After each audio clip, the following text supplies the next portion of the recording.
Monty, it feels really weird for me not to be, like, clicking on the Yeah. Maurice, normally, like, I'm the clicker, I'm, like, fiddling through it. I'm just standing here. I'm doing nothing right now. It feels really weird. Don't be, Um, yeah, it's okay. Amani probably prefers it this way. No, no, no, no, don't do that. All right, we're good here. There'll be a delay when we go live of about okay, hold on. There we go. That's what I wanted to hear. Awesome. Okay. Um, cool.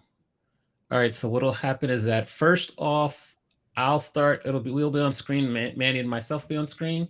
You'll still hear us, and then we'll introduce you. I'll bring you on, and we'll go from there. So nice conversation. We'll be live on LinkedIn, and I'm gonna start the timer in a minute. I'll be checking some things as I start the timer. Make sure we're live. Get the chat box going. I don't have my LinkedIn open. Do you need me to have that to look at chats or no? Only if you want to. Yeah. No, if you got it. I like this. I'm like a lady of leisure today. I like it. All right. I will start the countdown. We'll go live.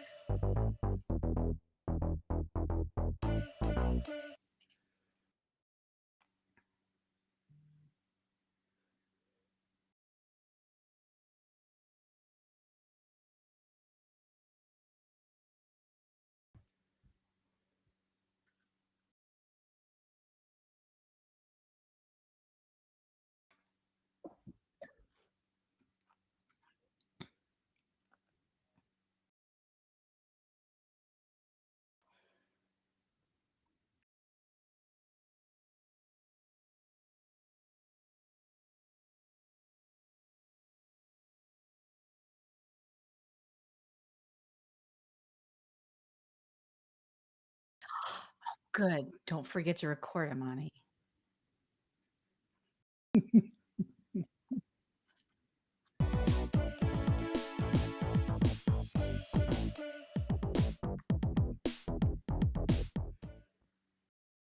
All right. Happy 2023. We're back from our vacations, our holiday celebrations. Mandy, good to see you. How was your holiday season? Happy New Year. Happy New Year, Amani, and everybody. Happy New Year. I'm awesome. I took 3 weeks off work. I unplugged. I did not look at one email. Well, I lied. I looked at a couple emails, but I have not done that in 12 years. Normally, my vacations are all about like I work from 5 to 9 in the morning. Then we start the vacation and then I check in at night. But I totally unplugged and we went to Italy and we saw it all. And it was rainy and cold and awesome. And I can't believe I did it. So we live to Yes. tell the story. Our work can go on. It can go on Yes. without us. And Work can everything go was on. fine. Yeah. What about All right. you?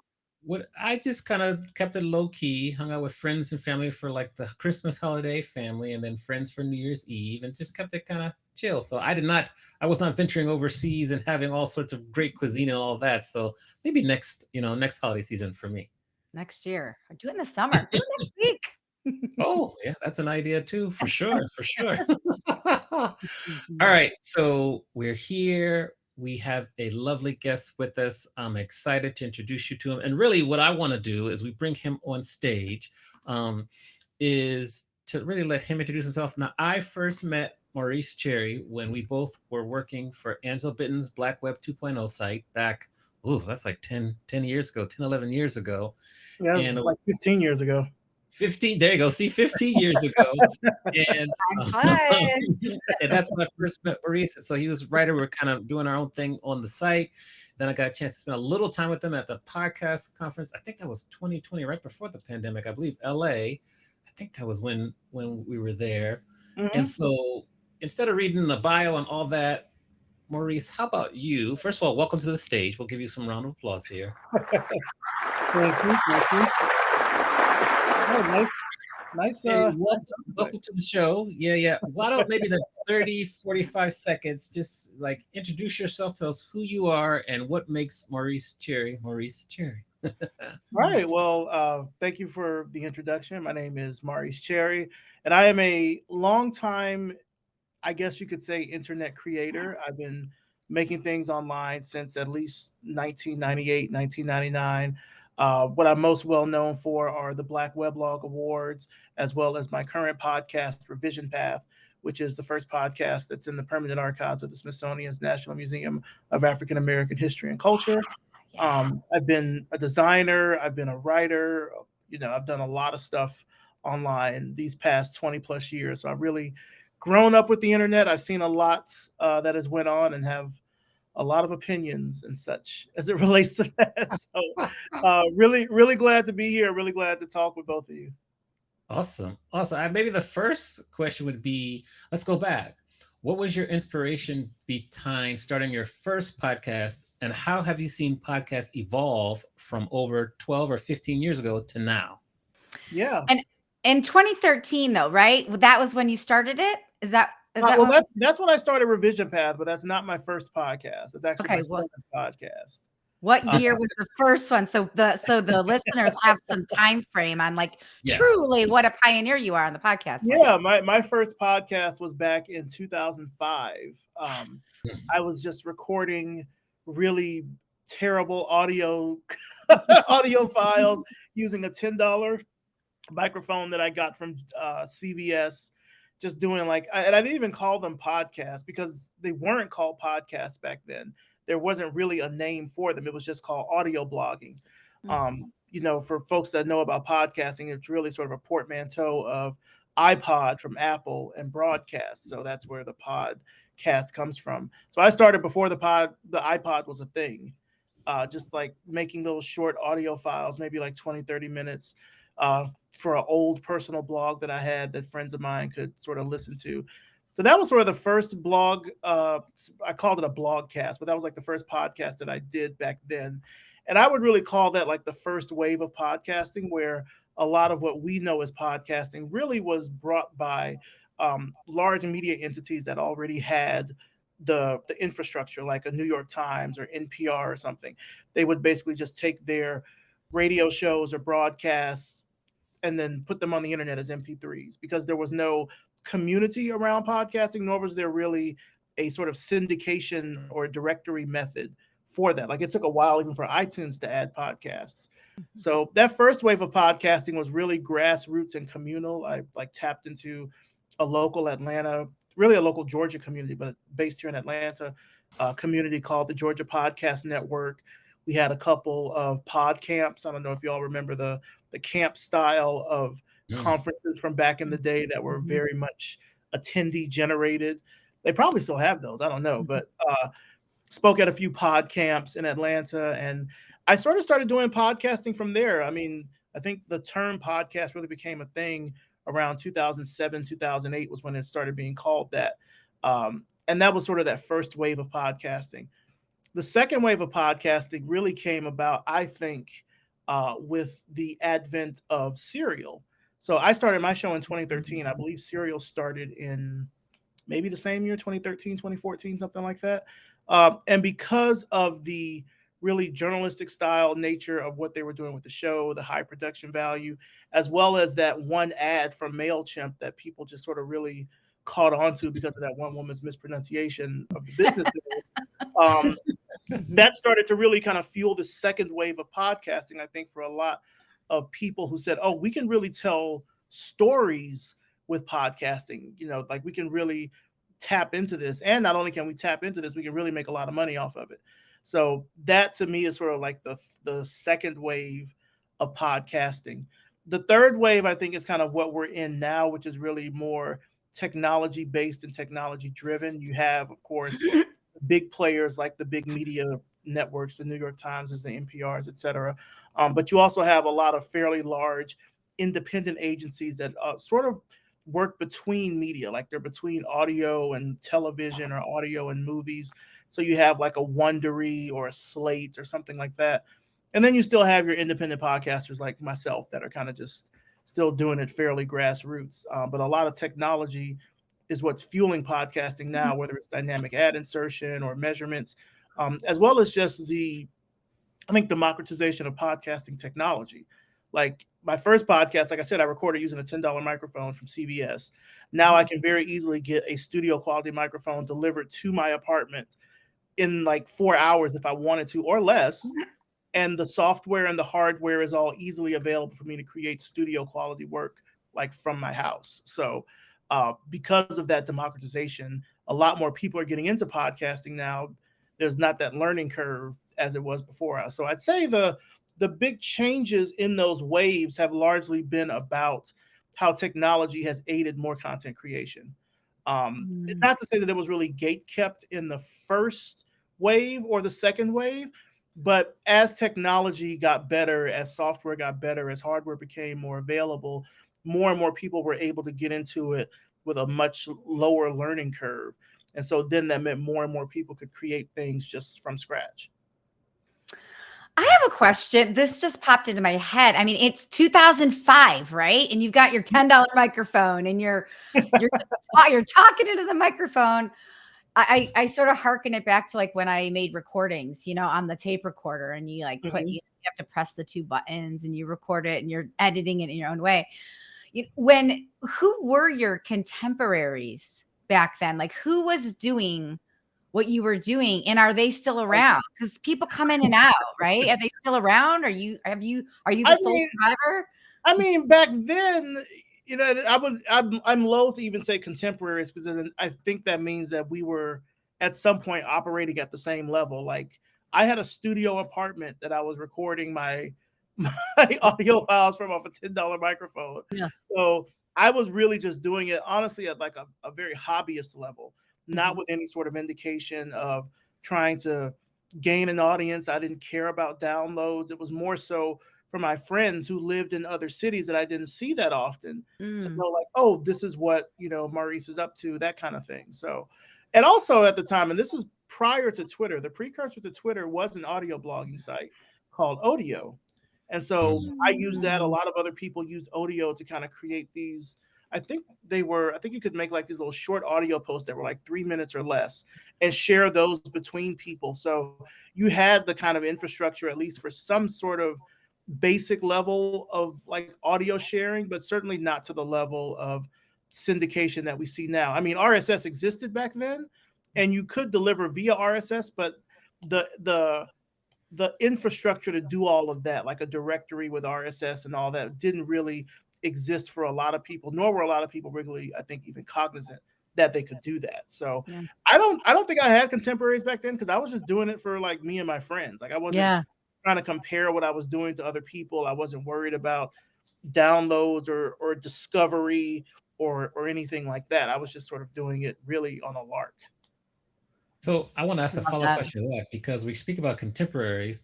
You have been a guest on one of my favorite podcasts of all time, and whom I think is one of the best interviewers and researchers that I've ever seen, Debbie Millman. How did you run across Debbie Millman? How do you kind of view her in your kind of graphic design world? Because she's like a legend in her own right. Yeah, I mean, Debbie is a legend. I wouldn't even say just in terms of podcasting. She's just a legend in design. I mean, yes. In terms of women that have been doing it at the level, at the skill, at the intensity that she's done it for decades, is something that like I can't touch that with a 10-foot pole. So podcasting aside, Debbie is a prolific designer. I mean, I think I first encountered Debbie probably at like, I want to say it was at How Design Live in 2016 here in Atlanta was when I first saw her in person. Because certainly you hear, like when I started doing this design podcast in 2013, there were all the people that I heard about. I heard about Stephen Heller. I heard about Paula Scher. I heard about Debbie Millman. Never met them. I just heard about them because, of course, they're just in the atmosphere of design luminaries. Like, I just knew who they were, like constellations in the sky, right? So I never met them. I first met her, it was 2016, How Design Live, because we were both speaking. And I met her at a speaker dinner, which they had it was so weird. They did the speaker dinner in a parking garage, but we had our speaker dinner. And that was when I first met her. And I don't think, well, I'm not going to say that. She didn't know who I was. I knew who she was. I was like, she's like, who was this large black man with an afro trying to talk to me? She didn't know who I was. I think probably in terms of like when we knew each other as contemporaries, I would have to say, Maybe it might have been around the time we did that interview. I mean, because Okay. like I said, Debbie operates at such a cosmic level that I can only one day hope to reach as a podcaster and as a designer. Um, I just think she's done so much to bring the field of design to not just more designers, but to business people, to the average layperson. Like my mom knew about Design Matters, and she is the most technophobic person Hmm. that I know. So like the fact that she was able to bring it to so many people on the radio, because her show is also syndicated. So Yes. people know about her all over the world in that aspect. So yeah, I don't know. Contemporary in that aspect, I don't know if her and I really match up. Like she's light years to where I am. But yeah, I first met her in 2016, and I think we've certainly kept in touch. I mean, she at the time she was living in New York. Now she's in Los Angeles. So Mhm. we were just never like really in the same place. Like I want to say I met her in 2018. I was in New York for an awards gala where I got an award from AIGA, the Stephen Heller Prize for Cultural Commentary. And again, to kind of give you the sense of like, I'm meeting these types of designers I only heard about. Like, Mhm. I met Stephen Heller, I met Polisher, I met Seymour Schwartz. Like, I've met all these people that I just heard about, and they're congratulating me. And I'm like, yeah, that's great. That's wonderful. That's awesome, though. I mean, how did that feel? That has to feel spectacular. I mean, were you able to consume that moment, or did you have any imposter syndrome about it? Like, how did that feel? These icons that you, you adore, they're congratulating you. it's interesting. At the time, let's see, this was 2018. I said, yeah, at the time, I certainly did like feel it because I mean, this is like an awards gala. Like I got this at an awards gala. Like, I had to rent actually I bought a tux. I had to buy a tux for this thing because it's like a black tie affair. Like it was swanky. Like, there's not really a lot of events as adults where you really get to dress up like a wedding, a funeral, unfortunately. Like there's not a lot of times where you really get to like put on the Ritz, Yeah.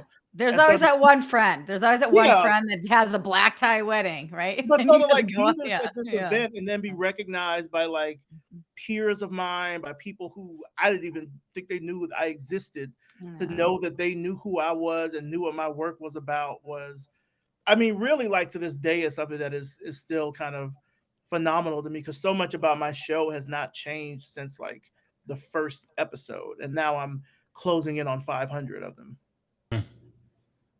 500 episodes. What would you say? I love lists. So, like, if you were to share with us the top 4 or 5 lessons you've learned while doing almost 500 podcast episodes, plural, what comes to mind? Um, that's a good question. Do you mean just about podcasting in general or like lessons I've learned like through my guests?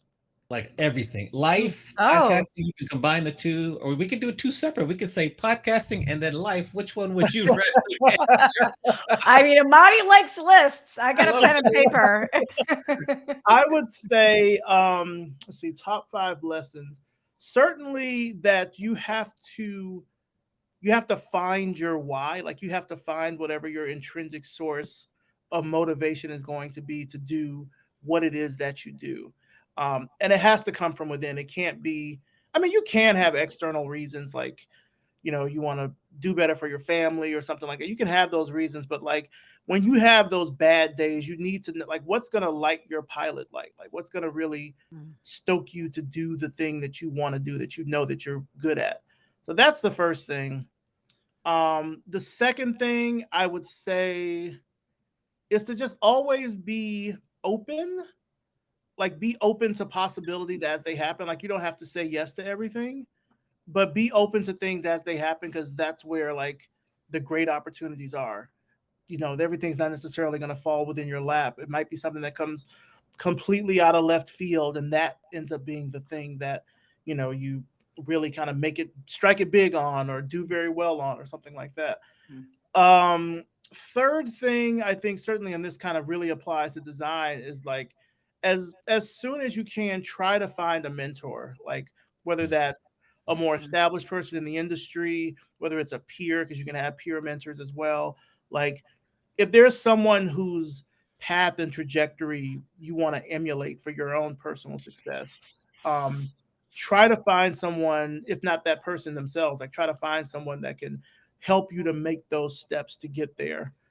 Um, Fourth thing, and this is something that I feel I'm very passionate about, Stephen Heller's passionate about, Mike Montero's passionate about, is write. Write everything. Write as much as you can.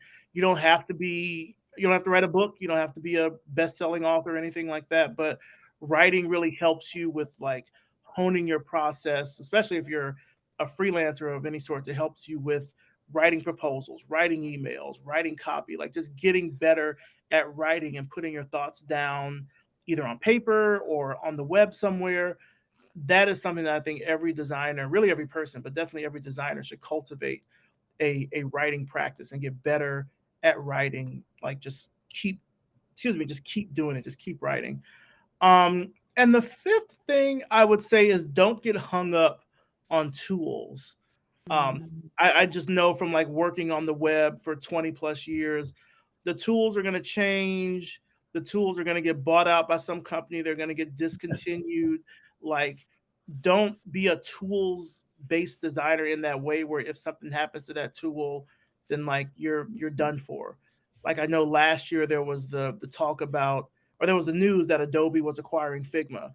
And so many designers were just like, oh, I can't believe it. What am I going to, it's just a tool. It's just a tool. How do you think we felt when Adobe acquired Macromedia and they killed Fireworks, which was my favorite? Like, it's just a tool. You get better at something else. You learn how to use it. You apply those skills to something else. Don't let the tool be the crutch that holds you back to creating something great. Man, I love that. I love that. Those are important, but I think they're valuable for anybody, designer or not. I mean, because there's tools in all industries. We can get mentors when we're kids. We don't have to wait till we're old grown-ups, right? I mean, I think those 5 are great. I want to, if it's okay with you, Monty, I want to go way back, Maurice. Okay. Because I think I read somewhere, and correct me if I've got bad intel, but did you play the trombone? Fact or fiction? Yes. Yeah. Yes. Do you still play the trombone? I don't still play, Okay. but I played all through middle school, all through high school, all through my 20s. I hung it up when I was 30. I was like, because I was doing a lot of like, I was playing in background bands. I was a session musician. So like, it was fun, but like, it's not something you're going to get rich off of. Like you always Yeah. kind of have to have the next gig or something lined up. And, I was also like, especially by the time I was turning 30, I had just gotten my master's degree. Like, and I wasn't really sure about where my career was going because I had started my studio maybe like a year or two prior, and that was starting to take off. And so I just had to make a decision on like, do I really want to focus more on music or focus more on like my studio? And so I focused on the studio. Still love music. Still a huge music fan. Especially love. It's funny. As I was getting ready for this interview, I'm trying to do this thing where I make a playlist with at least one song a day for 2023. So And cool. I say rediscovered because I'm always like finding music that I've listened to before, but it's like this guy, Bobby Sanabria, has this Afro-Cuban like big band jazz group. And it's a song on his album Multiverse, and it's like a medley of Duke Ellington tunes. And I was just listening to that before, like I was, finishing up my other interview, getting ready for this one. Like, imagine a rumba version of like Body and Soul or Satin Doll or something like that. So I'm always going to be into music. I'm always going to be super passionate about music. I don't play anymore. But it's one of those things, especially the trombone, like you don't really forget it. It's just it's 7 positions, one long instrument. You don't really forget it, but I haven't played in a long time. Well, I want to touch on that. Well, just so you know, I am a trombone wannabe player. Someone gifted me a trombone as a going away gift 23 years when I moved from Ohio to San Diego. And I played it several times in my apartment in the 20s. And when I went in my 24, 25, right? and I almost got evicted because I played the trombone too loud, and I was awful. I was awful. I had no lessons. Somebody just gave it to me. I love the sound of a trombone. I love horns. Number 4 on Stevie Wonder's Greatest Hits, Sir Duke. Like, I love a trombone or horns. Anyway, so when I saw that, I felt this kinship to you immediately because I love the sound of a horn. But I want to go back to that, the music and writing, because I know music and writing is where your passion was at the beginning, and now you're a business owner and a community builder and a designer. So for yourself, as you're pursuing your passions, like, how do you make time in a day or a week for that creative space, right? So whether it's listening to music that makes you creative, or whether that is, reading a great book, or how do you make time? What are some strategies that you could share with people? Because I think creativity is what makes businesses so great, but we all forget. And I think creativity is just as important as time management, right? But we all forget to make space for that. And I feel like with you, with your music and with your design and with writing, I feel like you've got all the secret sauce to make it happen. And I'm just curious, like, how do you make time for creativity? Or are there any hacks or strategies that you can share with all of us? I mean, I think you just have to be really, really selfish with your time because it's yours. You have to be extremely selfish with your time. And I say this from a place of privilege of, like, I'm not married, I don't have any kids, so like I have a lot of time to do things. Yeah. But you do have to be really stingy with your creative time. Like for me, like these are things that I'm sort of trying to do this year, but like it's also stuff that I've done before. Like I will pick one day out of the week. This year it's going to be Sundays. I just turn the phone off. I turn it, like I don't put it on mute. I don't do not disturb, power off, and I'll turn it back on Monday. So then that means I have a whole day where I'm not having stuff pushed to me from notifications or whatever, and I can focus on anything else I want to do. I can cook, I can write, I can listen to music, etc. But I also schedule a lot of blocks of time for things. Like if you could see my calendar, I schedule blocks for when I'm going to get certain tasks done. Yeah. Like if I know, like if I get a task that I got, say at the beginning of the month, and I have to finish it by the end, I'll look at the calendar and say, I'm going to take these 4 days from, noon to 4 each day and just focus on that task. So then that way it's not like hanging over me that I have to do it.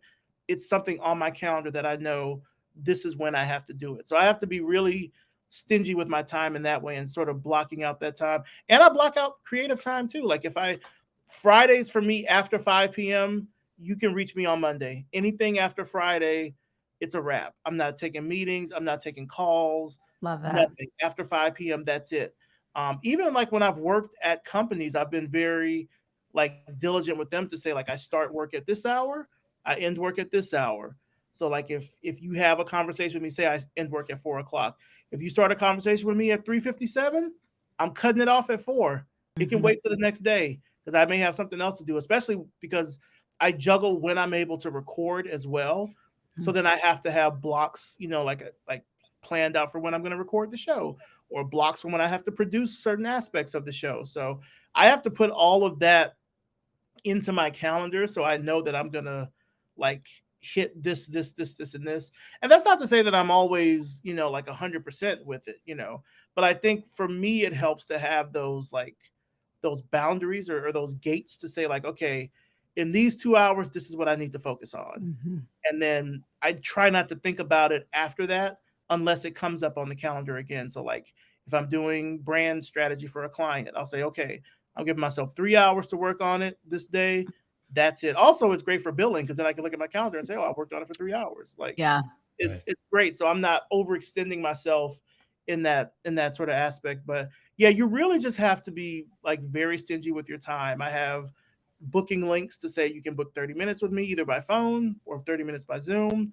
I have a now page on my website where I'll say, these are the things I'm working on right now. If your request does not fall into these, the answer is no. And that's it. And most people follow that, but you have to be really kind of stingy with your time and sort of set that boundary. Like I try not to answer any work emails after at least 5 or 6 p.m. So I set things up, even like I have like the lights in my bedroom. Like I'll even have it where at 5 o'clock, once the lights dim, laptop's off. That's it. Like Mhm. you have to set, or for me, it helps to like set those boundaries with myself to know like, okay, I only have 24 hours in a day, so I need to get these things done during this time period, and that's that. Because then otherwise, what, I'm up late at night trying to get something done. I'm not going to be at my best, and like I'm not Mhm. going to produce the best work then. So also blocking out those time frames sort of lets me conserve my energy for knowing this is when I need to really like go hard on this, or this is when I can maybe relax a little bit more. And I set it up so I have rest breaks and work, work periods. So after the work, then I've got, like I said, after 5 p.m., that's me time. Anything after that, you can reach me on Monday. Mhm. Love I it. love that. Setting those boundaries is so important. Teaching people how to treat you, so Yes. important. And I love the no phone on Sundays. Just you're just making space in your brain for all the other great stuff. Those are great takeaways. Thanks for Yeah, that. and I mean, if there's someone that like really has to reach me, like I'm not completely cutting myself off. So like, if Yeah. you send me an email because you tried to reach me by phone and you couldn't, that's fine. But like, I let all the important people know, like Sundays, I'm not available. Mhm. If you really want to reach me, like reach me on Saturday. If it's an emergency, email me or something like that, and then I can check it. Dig it. So I wanted to follow up because you mentioned your website. One of my students' favorite activities this semester is when they created their own website to show people this is what I'm looking for in terms of work, in terms of where, what compensation. And I actually got the idea because you shared yours on LinkedIn like middle of the year. So I wanted to compliment you on that. And then also ask you for like this is a new year. You mentioned you have a goal of doing like one new song on a playlist per day. Mhm. What other kind of goals or like goals do you have set up this year that you're trying to achieve? That's a good question. I could actually pull up my list and tell you. Let's go. Well, At the like ready. I've got turn off my phone on Sundays. I have like start the mornings with music, whether it's a playlist, if it's streaming radio, if it's a Twitch station, whatever it is, like start the day with music because I just function better going into the day listening to music. I mentioned before about like any like work emails after 5 or 6 p.m. will get answered the next day. Same thing with phone calls. If it's personal phone calls, I'll answer it after 5 p.m. I try not to answer personal calls during the day because that's when I've blocked out work stuff.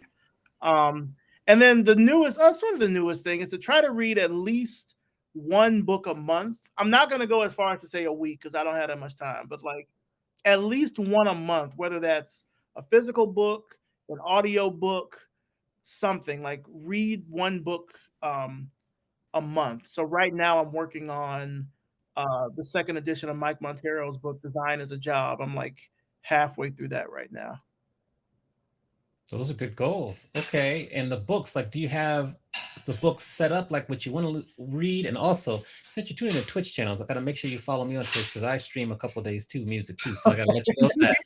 But book, like, well, we could talk about books because, like, what do you have on tap to read? And then maybe if you were going to recommend 2 or 3 books that you feel people should really like stop what they're doing now and read them like immediately, what books come to mind? It can be books you read years ago, last year, 2 years ago. What comes to mind for you? Okay. So after this book, I know I'm reading. It's a book by Cy Grundy. She wrote it about Morehouse College. It's called Respectable. I went to Morehouse College, so I want to read that book after I finish this Design as a Job book. Um, Books for other people. I always recommend On Writing Well. I forget who the author is, but it's a book on writing called On Writing Well. And if you're starting your writing practice or if you're trying to cultivate a writing practice, I think that's a really great book to read. Um, this is a shameless plug, but I'll also recommend Black Experience in Design. This was a book that I was a part of along with, I think, maybe 6 or 7 dozen other Black designers. That was basically a like international, multi-generational look at the Black experience in design from several different levels. Like it's such a pivotal and I think core book for designers of all stripes, particularly Black designers, but I think designers of all stripes can really learn something from it. Just a tremendous undertaking by the editors and all the contributors there. Other books. I still really every now and then I will revisit Crush It by Gary Vaynerchuk. I don't know what Gary V's rep is right now. I know he was a like web wonderkin back in the day with the wine and all that stuff. I don't know what he's like now. I know he He's has a big VaynerMedia deal. and all that. Yeah. But I still read that book every now and then because it does still provide like a good spark of like inspiration for things that I can do. Trying to think of other books. I'll leave it at those three. I'll leave it at those three for now. I mean, I think, certainly if there's books that you are passionate about, like I also consume a lot of audiobooks. So like I'm thinking of books that I've like physically read, but I consume a lot of audiobooks too, whether that's through Audible or through Libro.fm or through public library, etc. So there's a lot of books that I've just listened to that have been really great. But these have mostly been like not like fiction books or nonfiction books and stuff, but not necessarily like self-improvement type of books. But yeah, I'd say the three that I mentioned, those are good ones to go with. Amani, you got your book question out early. Normally Amani's like, we're 10 minutes left, and he's like itching to. I'm like, oh no, Amani didn't ask about the book yet. You see the bookcase behind me, lots of books there. So I'm like, I got them everywhere. So yeah, I mean, you don't know what you don't know. I love it. Also, we got to shout out Susan Barnes and Vicky Meldrum who are in the chat. Thank you all for tuning in and commenting. Please feel free to comment and ask questions if you're here with us live. Hi, Susan. Hi, Vicky. Yeah. What you got for us, Manny? What's next? Well, when I read your background, Maurice, it's so, the thing that strikes me the most is that you are a community builder, whether it's a micro community or what type of community. But the thing that I also feel is that you genuinely want to lift people up, whether it's the next generation or whether it's underserved or underheard. And so I just wonder if you can just chat a little bit about the communities that you're building and why you're so passionate about that. Because I'm really passionate about belonging to different communities and giving. What you put in is what you get out. And it's more than just networking, right? It's a passion piece for all of us. But I'm just curious about if you want to share the different communities that you've either built or that you're a part of, and why that's so important to you in either in your industry or just for you as an individual. Yeah. I mean, just from a personal level, I feel it's really important to have these communities because especially at the time where we're at right now, the pandemic, I feel like has really, in some capacity, eroded people's sense of being together. Not necessarily like a sense of community, but like, I feel like people have kind of forgotten how to interact with each other in public spaces in some capacity that doesn't have to do with rage. And so community, I think, is important to me now because I still think that there are, ties that bind us, certainly, that don't have to do with rage. But the past 3 years with this pandemic has really distanced a lot of people. And so if there's ways that I can help bring them together, particularly through causes that I'm passionate about, that's something that really just helps me feel good as a person. Makes me feel like I'm putting something positive out into the world, like I'm making a difference, making an impact. For Black designers specifically, it's been important to me because I'm a Black designer. Yeah. I mean, I came up, not even, I didn't come up necessarily as a designer. Like I didn't go to design school. I went to a very conservative, all Black, all male school and majored in math. Like there's nothing in my background that is like design oriented in terms of education. But I was always passionate about the web. I learned HTML when I was not in middle school, in high school. I learned HTML in high school, taught myself Photoshop, things of that nature. So I've always been passionate about it, particularly at a time where these things were starting to explode. I mean, we're talking from like 95 to 2005, the way that personal computing grew, the way that technology grew, the software grew. It was just such an exciting time to be a part of all of that. And what I saw certainly were a lot of my peers, people that looked like me, that were doing really great work and just were not getting any sort of recognition whatsoever from Yeah. design media, from the design industry as a whole.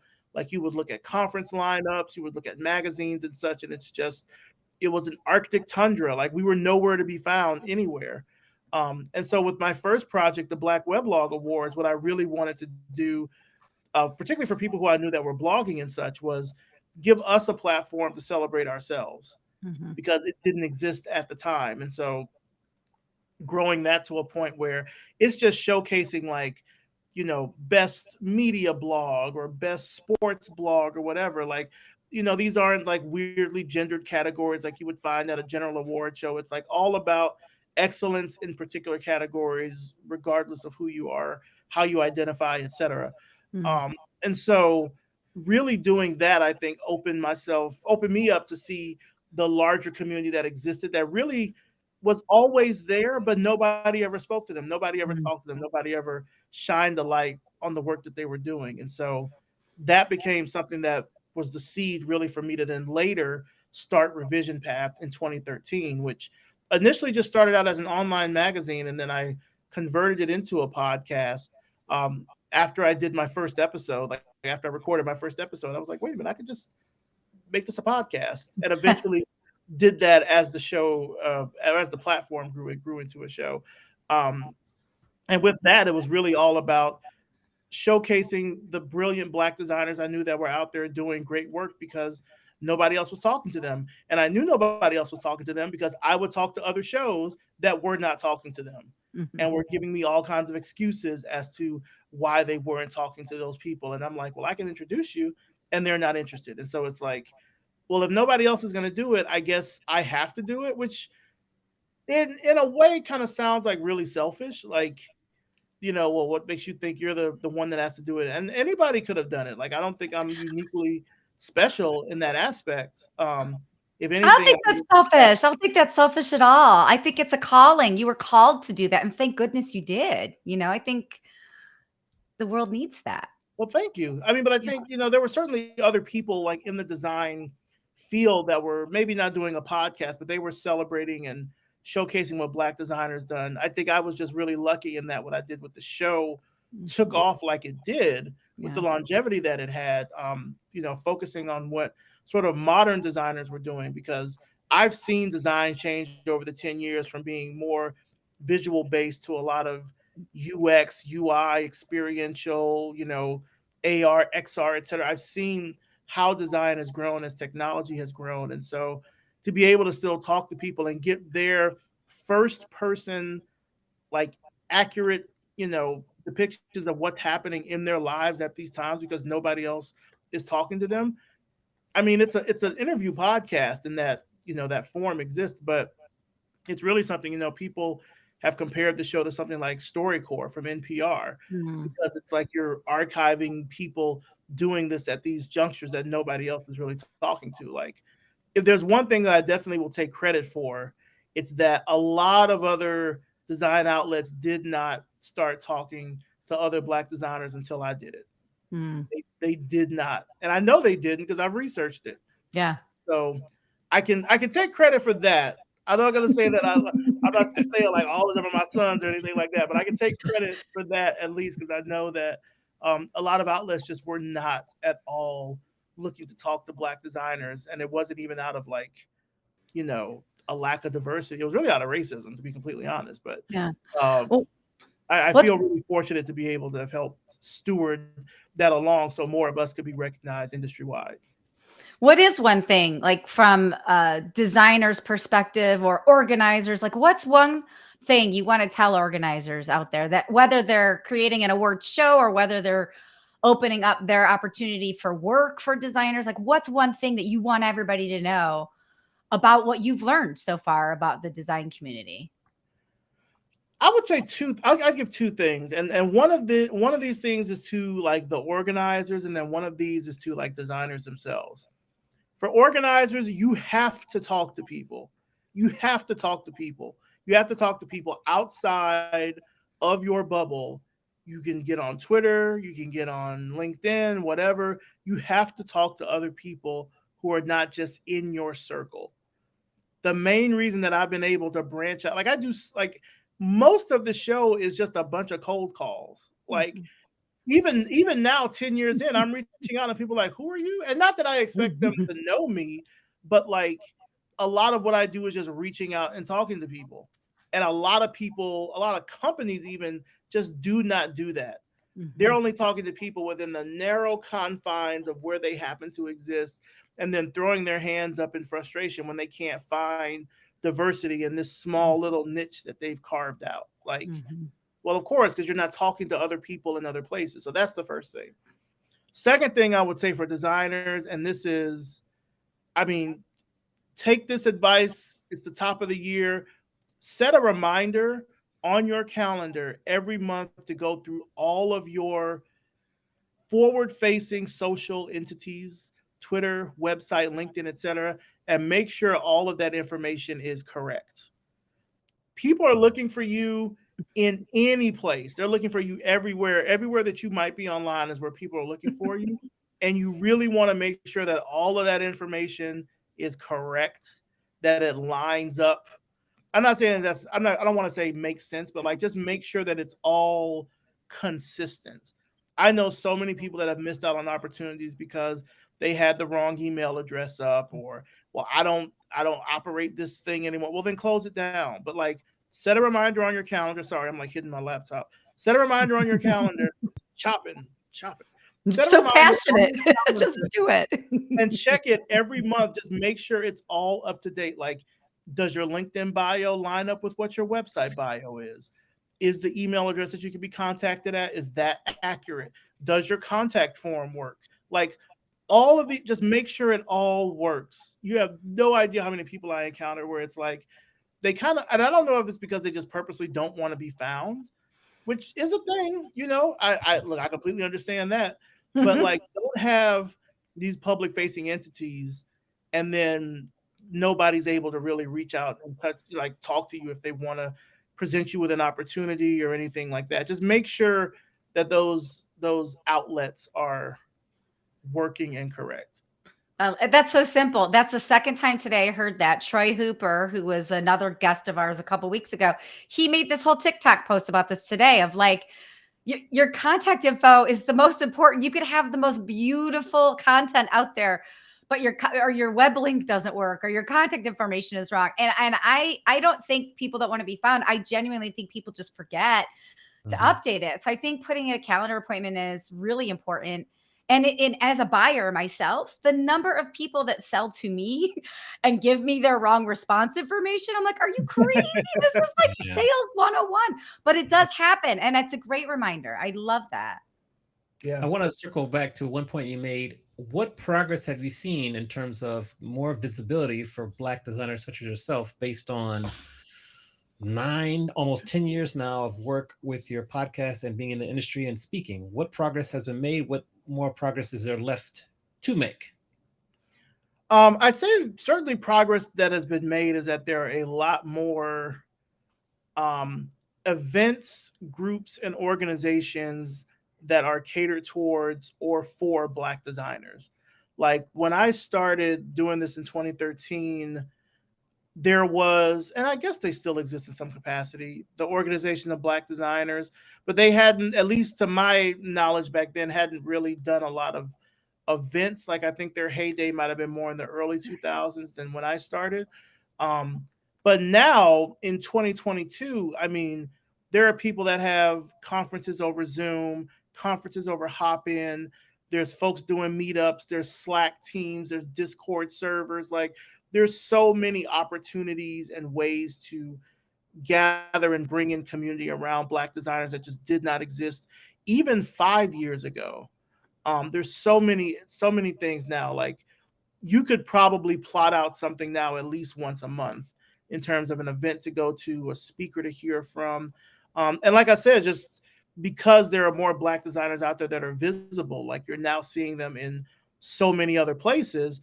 And the benefit of seeing them in so many other places is that you have, say, Black influencers or Black musicians, et cetera, that then use the work of those Black designers. So now you've got this creative collaboration going on. Like it's just so much bigger and more expansive now than it was. And I think technology has been a big reason for that. Like, especially once the pandemic started, I saw at least 3 or 4 Black design events just pop up within the span of a year that just didn't exist before.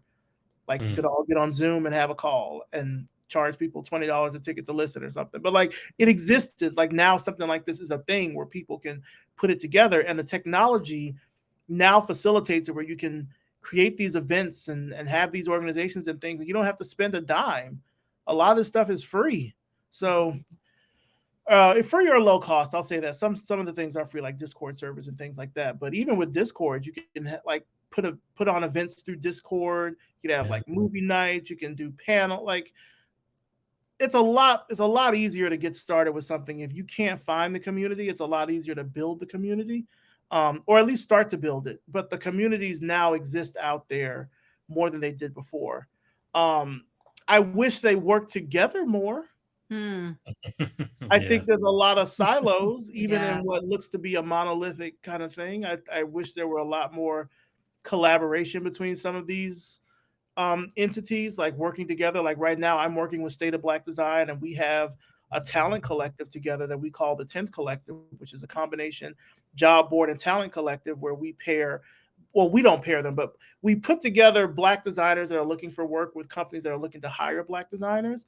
So like, that's something that we started into sort of doing together last year, and we're continuing now this year, particularly with the next State of Black Design event coming up in the fall this year. So I wish there was more collaboration in those aspects. Like, even like, I've done my show now for, like I said, for 10 years, and I've had, other Black podcasters on the show and things like that. But like, I've not had that same sort of like reciprocation. We'll say that. I've done a lot of reaching out, and I've been left with sore arms. I'll just put it that way. That's a great way to say that.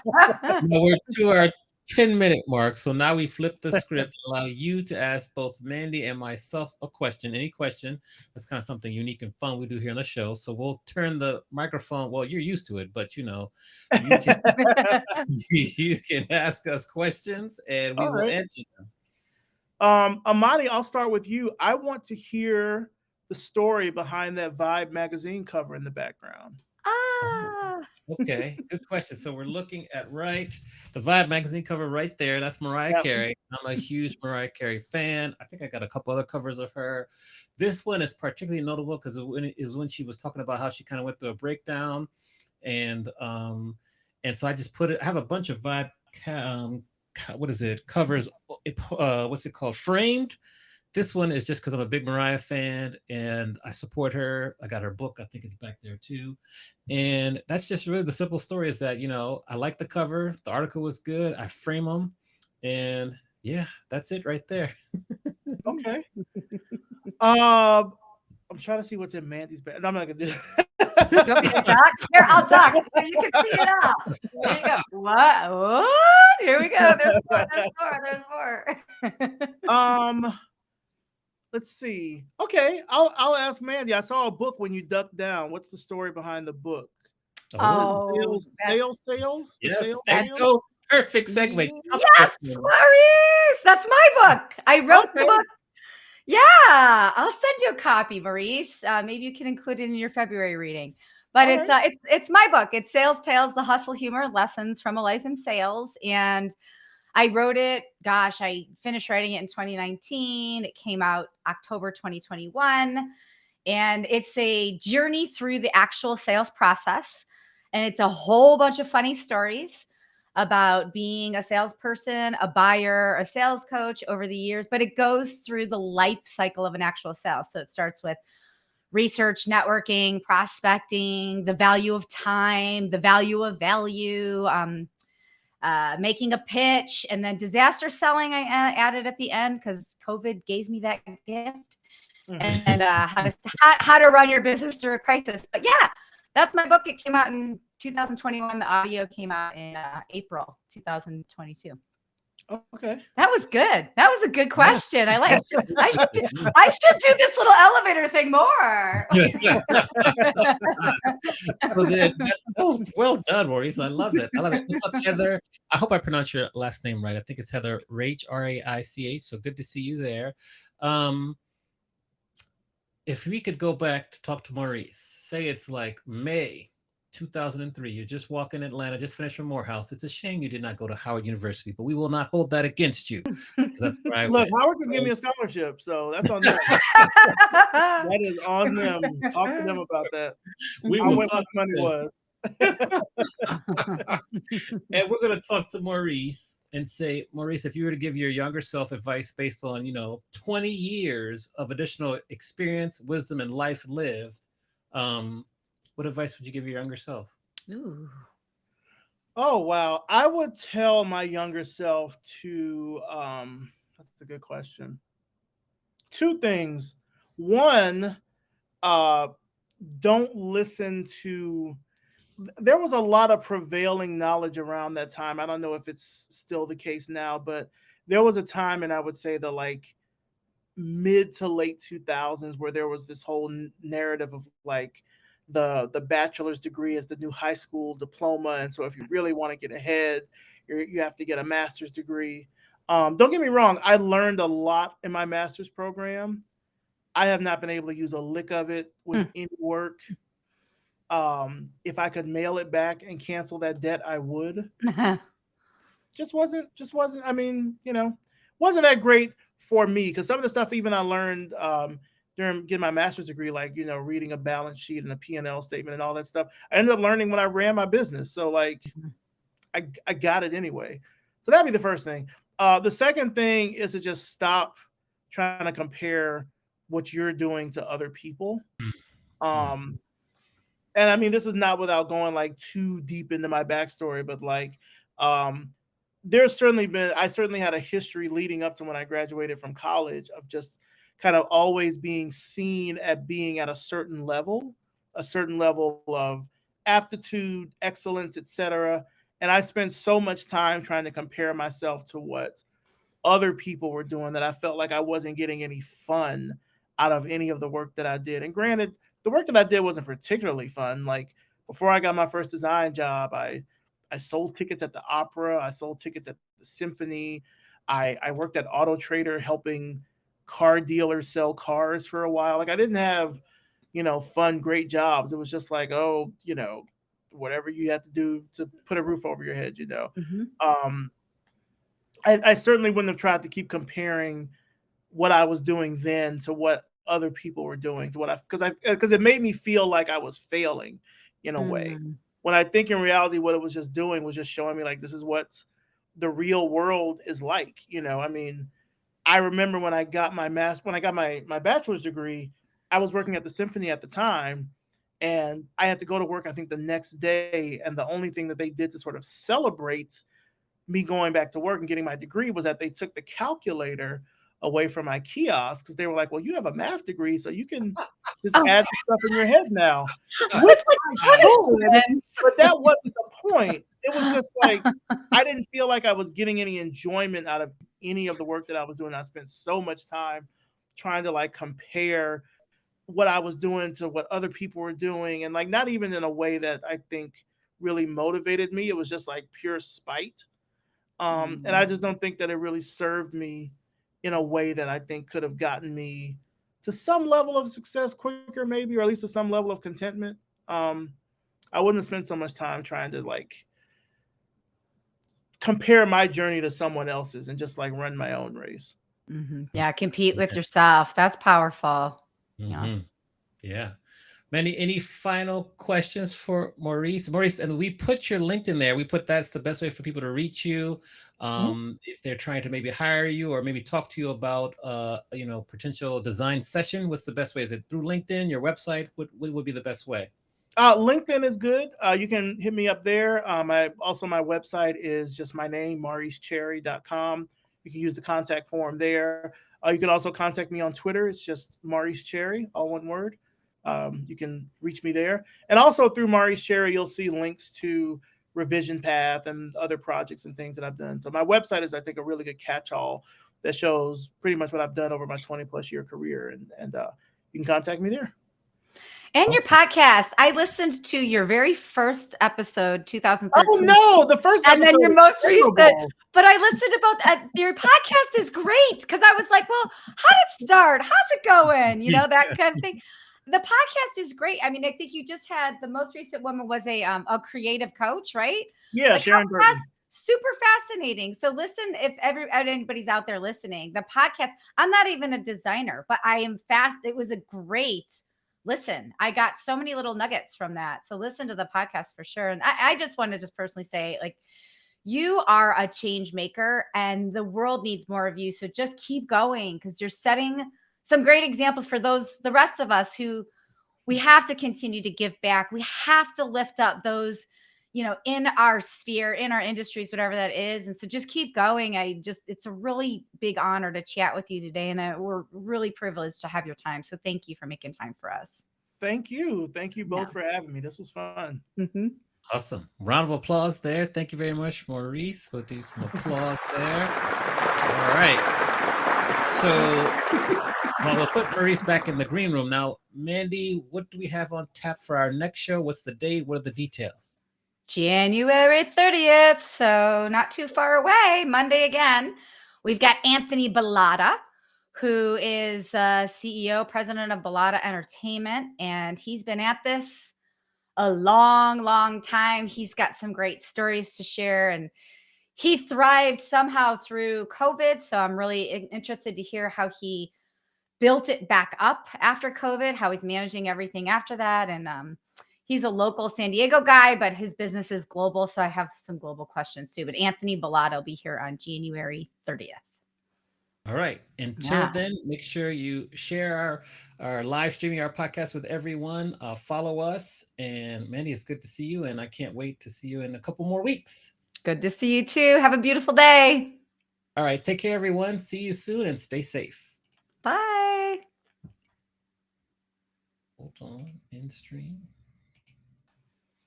Okay. I think we're all done. Yes, our broadcast is in it. So we're good. Thanks again, Maurice. That was wonderful, spectacular. Thank you, Maurice. There's so many nuggets there. So what happens after this is we'll send you a couple quote